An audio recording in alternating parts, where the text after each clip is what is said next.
Hello, what do you do if you've got a VW Amarok and the rear axle has leaked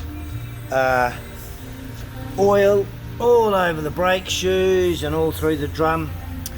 Well, you try and find a wheel bearing kit, or you'd ring the dealer. Well, the dealer doesn't have a wheel bearing kit. They want to sell you a whole complete axle, just under $3,000 Australian. That's a lot of money. You can actually buy a wheel bearing kit at the moment on eBay through the Fabest people. Anyway, I'll put that in the comment notes. Come with me now. Excuse the mess in the workshop, but we were really busy. We managed to pull everything apart. This is just a little thing that we made up that actually bolts to the hub flange that sits in the press, and it's not a fancy press, it's a basic one, and we pulled it all apart. So what had actually happened, the bearing cage has failed and everything was leaking. So a couple of quick things.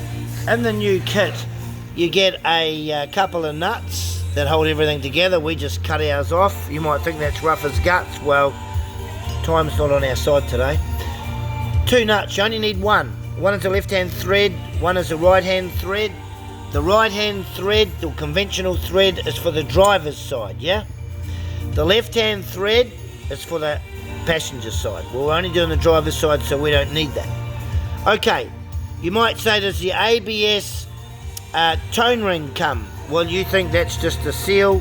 It's not. That is actually the ABS tone ring, and I know what you're thinking. There's no lines and grooves in it.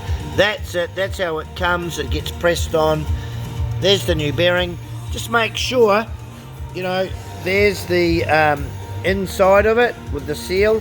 There's the outside, right? So make sure you fit it the right way around. Comes with a new O-ring that actually goes on the flange here before it goes back into the diff housing. Comes with a new circlip. I'll start reassembling this. For goodness sake, make sure that you put this little oil drain thing back on before you press everything back together. We put a couple of dot punches so we knew that was the top, so I know for a fact that it goes this way. What it does when the bearing starts to fail, it actually starts to drip out the bottom there on the inside of the backing plate. I'll push pause, we better get going, talk to you soon.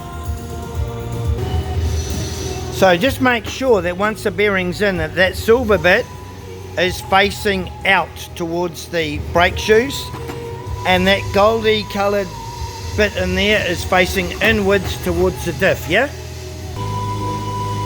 So circlip goes in next, and then that cover goes on, remembering that little drain part there goes to the bottom, right? Before I took it off, I actually just marked the top with a couple of centre punch marks, but you can actually realise, because there's two little cutouts there, which indicates that's the bottom, okay? So that's going to go on, that just clips down. So now that he is clipped on, then basically we're ready to press that onto our axle. So just before we go to press this back on, we will need to support that inner bearing, right? We need to make sure that that's going to slide over the axle and not bind up. So that'll do the job, because this is not level, that's recessed. So now that we've done that, we'll just pop that there, turn him over, line him up, and press in our axle. Hallelujah. So that's us starting to press it all back together, and that's it supported underneath. So we've got everything pressed on. Bearing, hub flange, new O-ring. We've got the retainer, which comes already pre-assembled with that tone ring. I know it doesn't look like an ABS tone ring, it is. So all we're going to do now is get the right hand threaded nut and slide him on, tighten him up, and just basically knock down with a centre punch there into here, and basically slide it all back together. This axle can actually go in. No, please forgive me, we've actually got to slide the axle through the flange.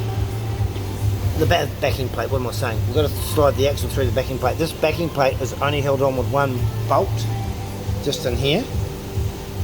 You could actually leave the backing plate here to pull the axle out, but I just found it quicker and easier to do it this way. So that's it in a nutshell. You can do a rear wheel bearing kit on a Volkswagen Amarok. It'll take you a little while. This is the first one we've done. Obviously if we do another one it'll be a bit quicker. If you want all out a few hours, take your time, don't rush it.